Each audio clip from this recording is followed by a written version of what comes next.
হাজার হাজার টাকা খরচ করে কৃষকেরা করছে ধান ক্ষেত, মানুষের লাইগা ধান কাটতে পারছে না, পানির নিচে তলায় যাচ্ছে সেই ধান।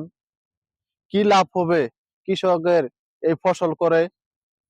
প্রতিদিন জোয়ারের পানি বেড়ে যাচ্ছে প্রতিনিয়তে, সেই ধান ক্ষেত কি করবে এখন কৃষক? সেই ধান না কাটার পরে পানির নিচেই ধান নষ্ট হয়ে যাবে, কি হবে কৃষকের উপায়?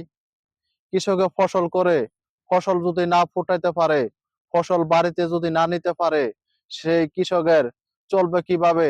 তার পরিবার এত টাকা খরচ করে।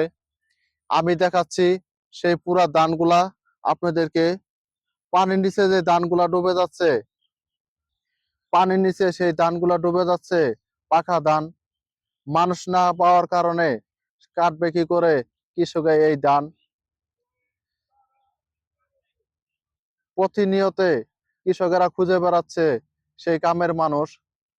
কামের মানুষ আর কতদিন পানির নিচে ধান কাটবে? কুলায় না তার হাত।